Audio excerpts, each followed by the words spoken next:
Namaskar. The topic which I am going to deliver lecture is on rock classification and rock cycle. The entire talk consists of 4 modules. They are introduction, classification and types of rocks, rock cycle and conclusion.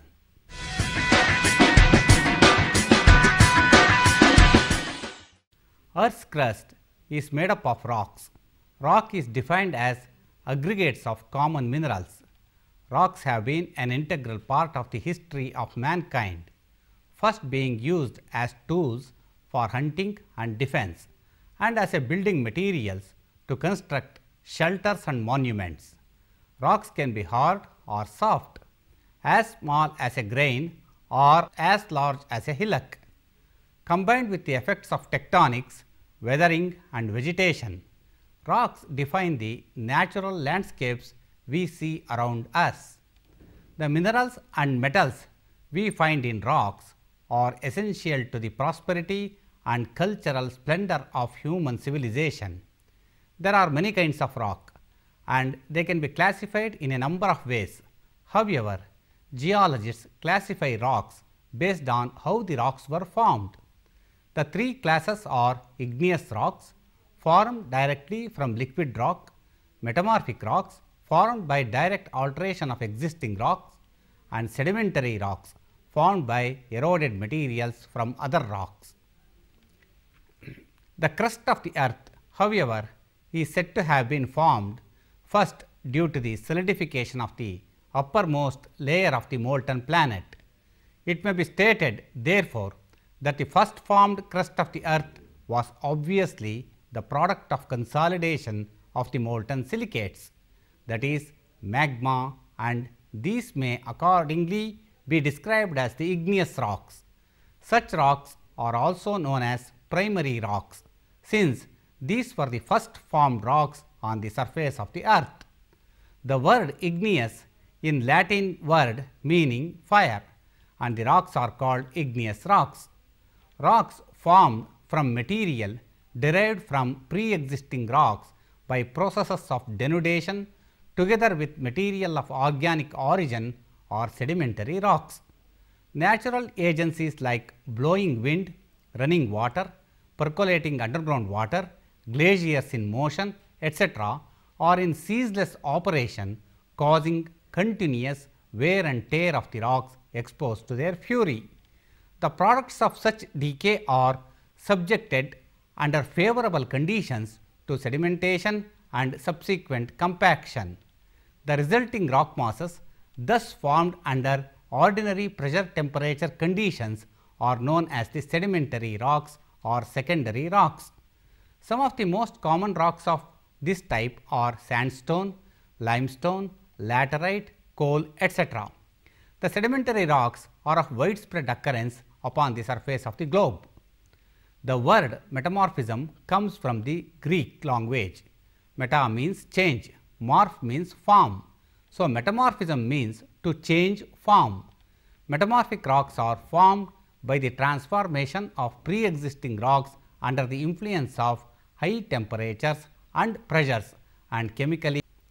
At a granular level, rocks are composed of grains of minerals, which in turn are homogeneous solids formed from a chemical compound that is arranged in an orderly manner. The aggregate minerals forming the rock are held together by chemical bonds. The types and abundance of minerals in a rock are determined by the manner in which the rock was formed. Many rocks contain silica, SiO2, that is silicon dioxide, a compound of silicon and oxygen that forms 74.3% of the Earth's crust. This material forms crystals with other compounds in the rock.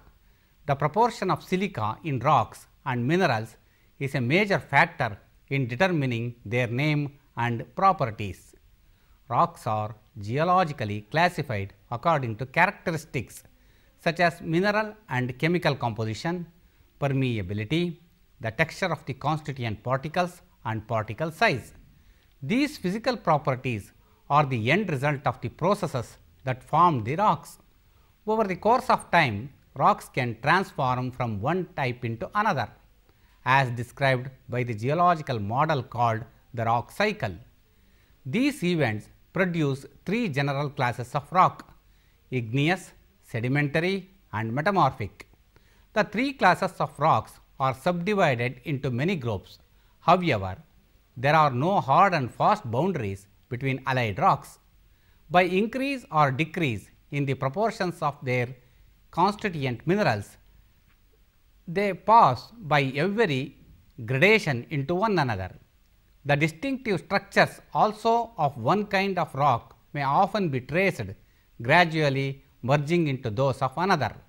Hence, the definitions adopted in establishing rock nomenclature merely correspond to more or less arbitrary selected points in a continuously graduated series.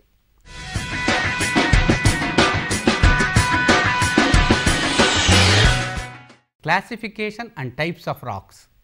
Igneous rocks.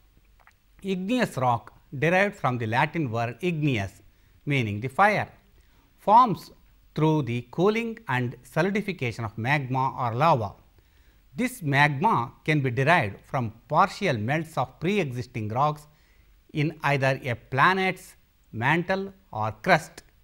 Typically, the melting of rocks is caused by one or more of three processes: an increase in temperature, a decrease in pressure, or a change in composition. Igneous rocks are divided into two main categories: plutonic rock and volcanic. Plutonic or intrusive rocks results when magma cools and crystallizes slowly within the Earth's crust. A common example of this type is granite. Volcanic or extrusive rocks result from magma reaching the surface either as lava or fragmental ejecta, forming minerals such as pumice or basalt.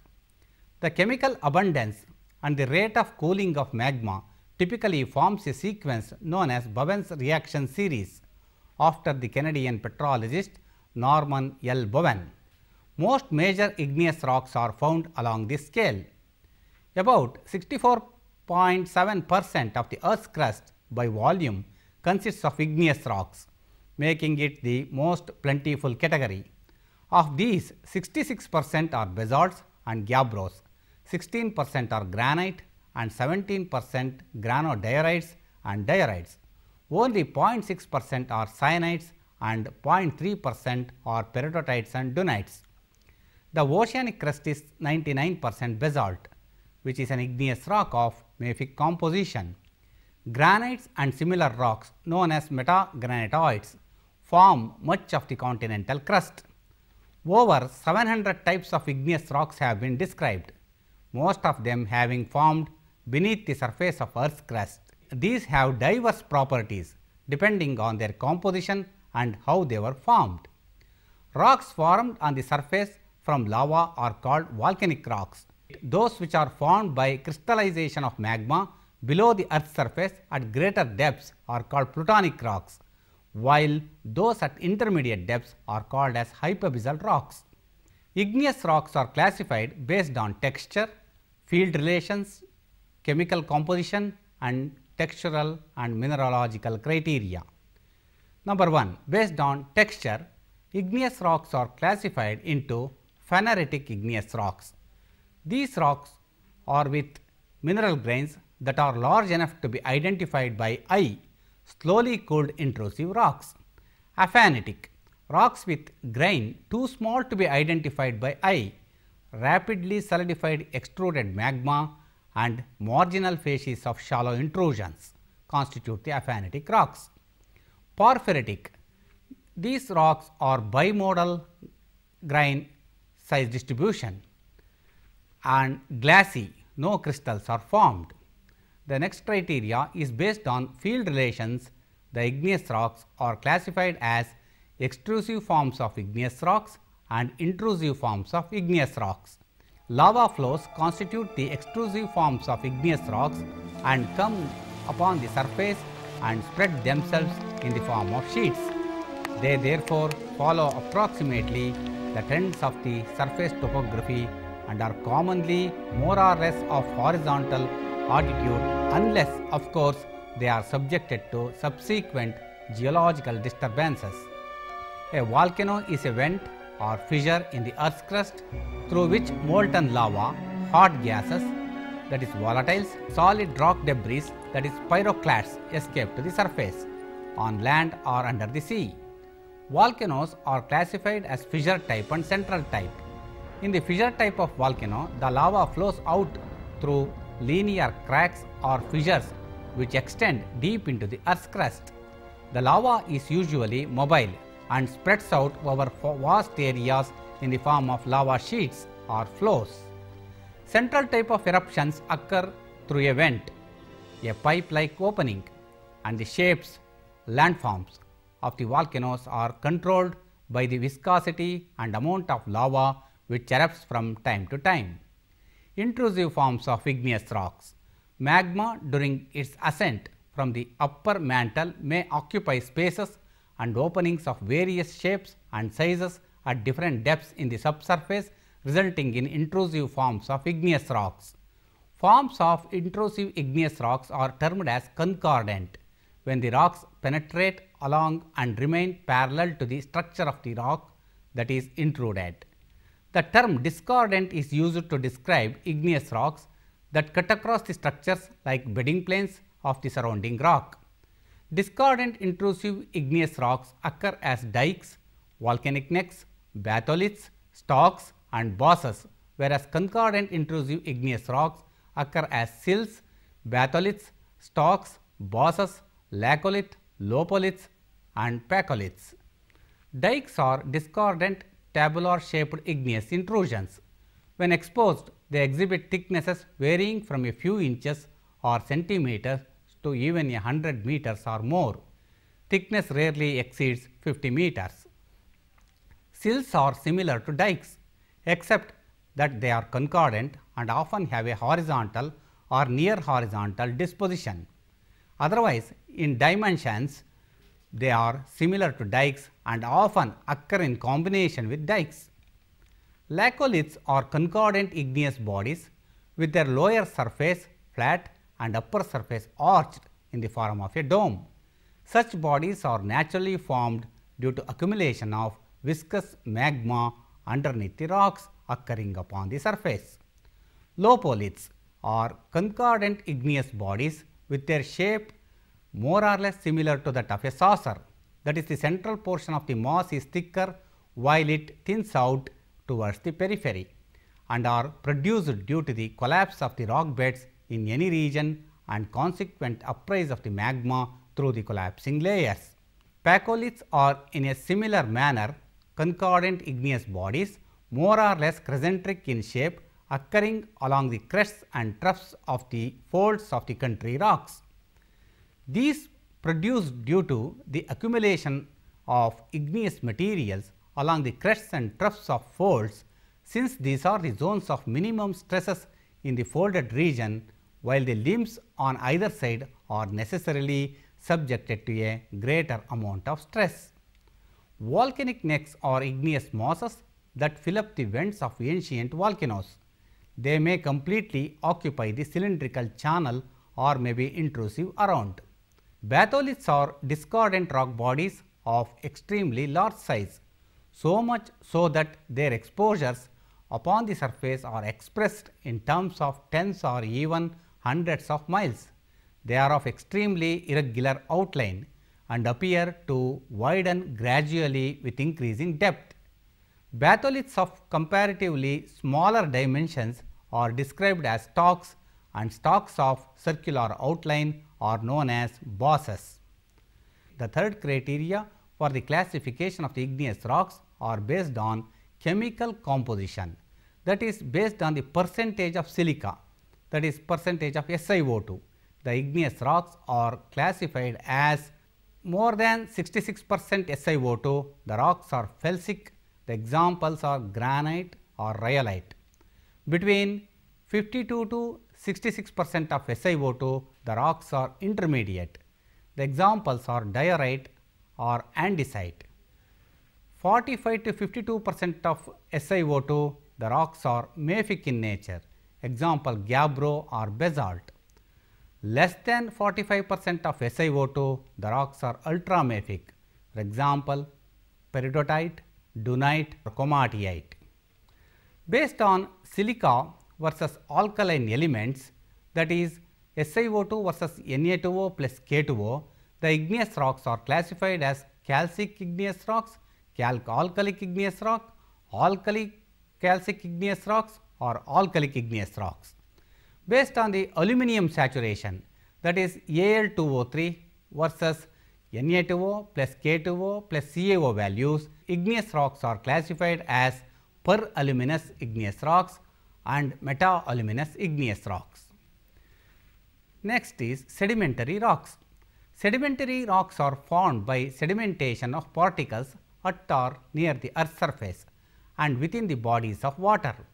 This process causes clastic sediments or organic particles, that is detritus, to settle and accumulate, or for minerals to chemically precipitate, that is to evaporate from a solution. The particulate matter then undergoes compaction and cementation during diagenesis.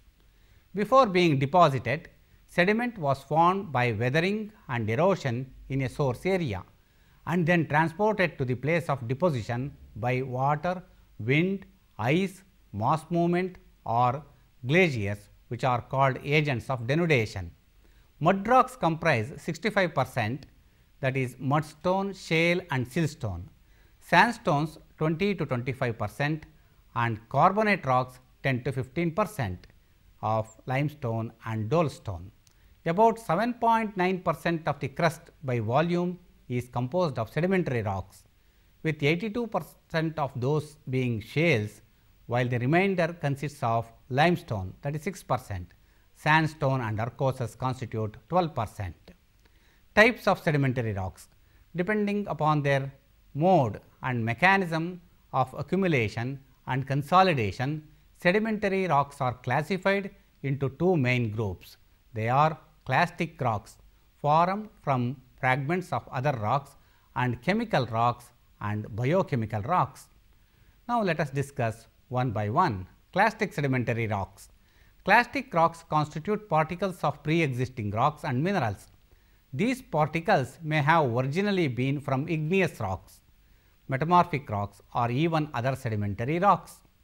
Clastic rocks are deposited under the influence of some type of current, that is flowing water, waves, winds or moving ice. Therefore, particle size is a reflection of the amount of energy that transported the sediments to the place of deposition and tells us something about how the rock was formed. There are three major categories of particle size, namely gravel. All particles larger than 2 millimeter in diameter are called gravels. Then sand.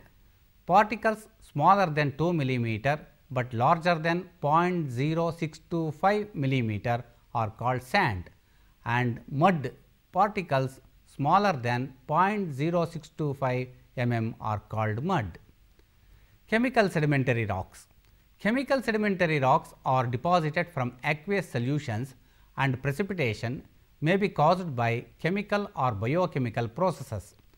The formation of chemical rocks is not dependent on currents or energy, and particle size is not as important in classification as in clastic rocks. Instead, these rocks are classified on the chemistry of the dominant minerals. The three common groups of chemical rocks are carbonates, evaporates and chert. The next type of sedimentary rock is biochemical sedimentary rocks. Biological processes also can give rise to sediments, which can result in the formation of sedimentary rocks. This typically occurs in the ocean, where a variety of atoms float among the water molecules.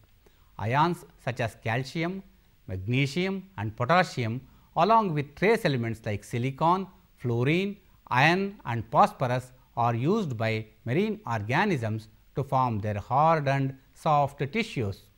Once the marine plant or animal dies, it may settle to the ocean floor as biochemical sediment, then become compacted and cemented together into solid rock. Typically, only the hard skeletal parts of an organism are preserved as sediment. Sedimentary structures. Sedimentary rocks commonly show layering and other structures that form as sediment is transported.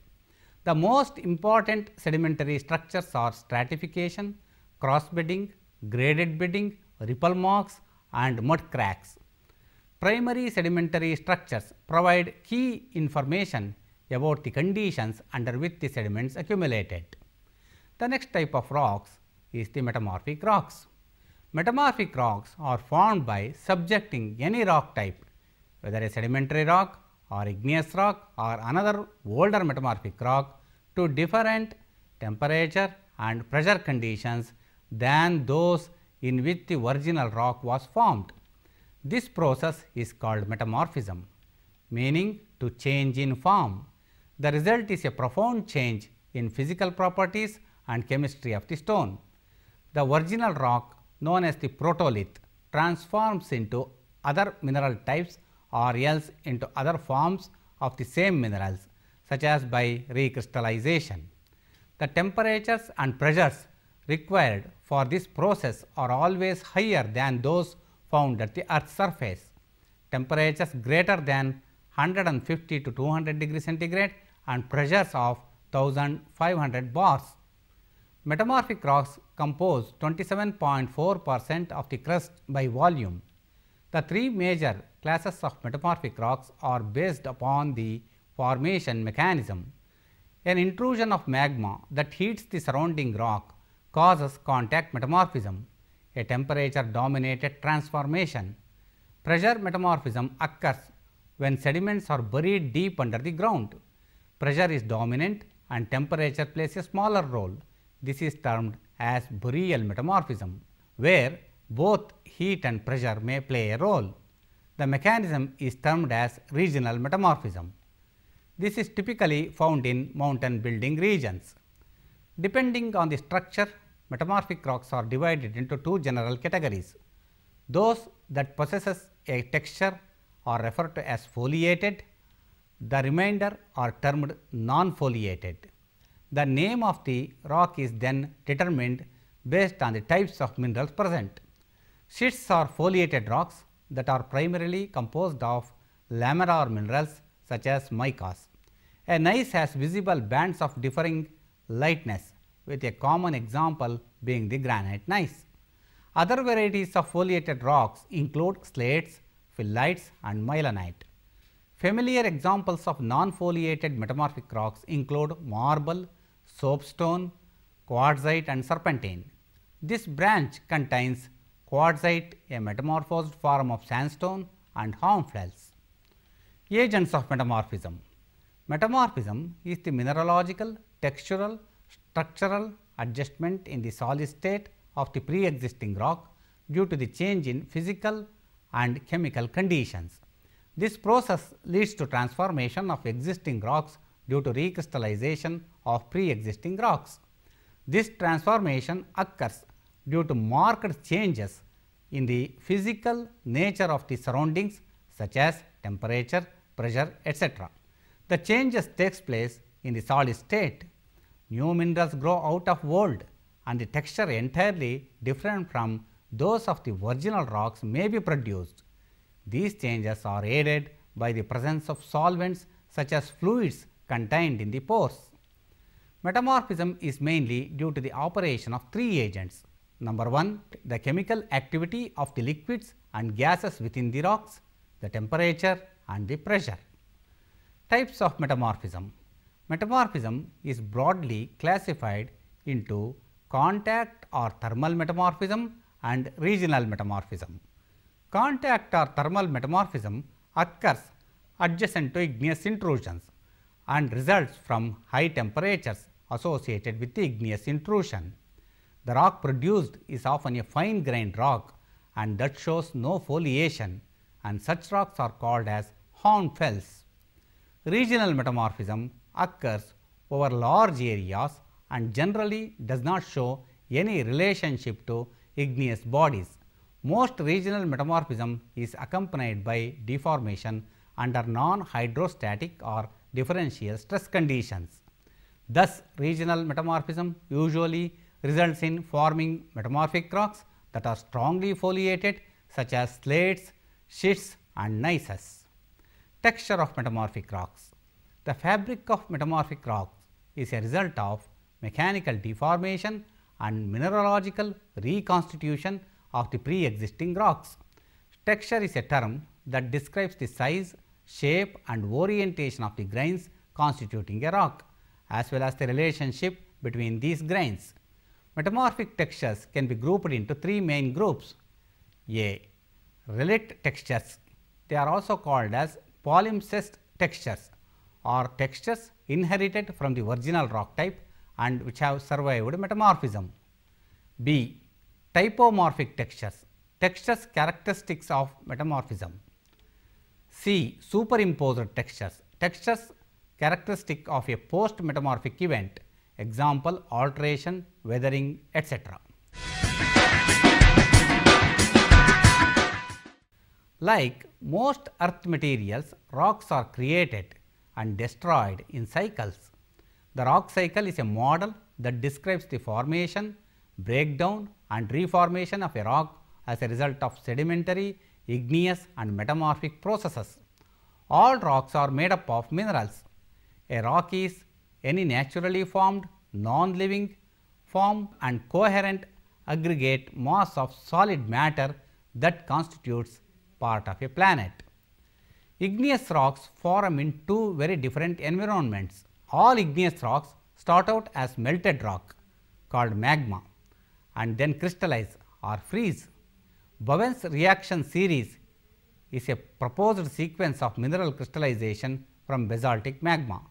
Based on experimental evidence, volcanic processes form extrusive igneous rocks. Extrusive rocks cool quickly on or very near the surface of the earth.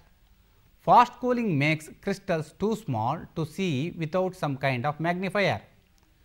Metamorphic rocks form when sedimentary, igneous or other metamorphic rocks are subjected to heat and pressure from burial or contact with intrusive or extrusive igneous rocks. Meta means change and morph means form. Heat and pressure from burial cause molecules of flat minerals like mica to line up perpendicular to the direction of greatest compression. Deep burial means higher pressure and hotter temperatures, and very high temperature and pressures cause the formation of new minerals and mineral grains. Sedimentary rocks are those rocks which are formed from the fragments of other rocks. These fragments are called clasts. A clast is a piece of rock broken off from another rock. Clasts of rock are eroded from larger rocks, transported by wind or water and deposited in a basin. After some period of time, the clasts are lithified. Lithos in the Greek word means stone or rock. The sedimentary rocks we see today were once gravel, sand, silt, mud or living things. Thus, igneous rocks crystallized from magma undergo weathering, transportation and erosion due to natural agencies like wind, water, ice, etc. As a result, can become soft sediment, mud and sand, later subjected to compaction and cementation, and thus sedimentary rocks are formed. These sedimentary rocks subjected to pressure, temperature and chemically active fluids forming metamorphic rocks. These metamorphic rocks may be buried and subducted. As a result, metamorphic rock can be melted, resulting in generation of magma, and once magma is crystallized, it becomes an igneous rock. In this cycle, sedimentary rock and metamorphic rocks also can undergo weathering and transportation and can be subjected to pressure and temperature and fluid activity and become metamorphosed. Unlike hydrological cycle, it takes millions of years to realize a rock cycle. Thus, rock cycle is operative since the birth of the planet Earth.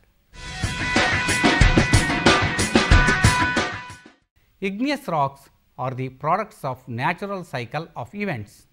Mineral composition of the igneous rock helps to identify the rock, and texture of the rock throws light on the genesis of the rock. The study of the igneous rock guides us to search for the mineral deposits associated with them and to understand the processes of the mantle and crust. The natural agencies of erosion, transportation, deposition and consolidation brought about development of sedimentary or secondary rocks. The study of sedimentary rocks are important to understand the paleo and present sedimentary environment processes or conditions. Metamorphic rocks constitute a very important part of the study of the different types of rocks. The study of metamorphic rocks is all its variety enables one to trace the evolution of the earth's crust right from its primitive stage up to the present.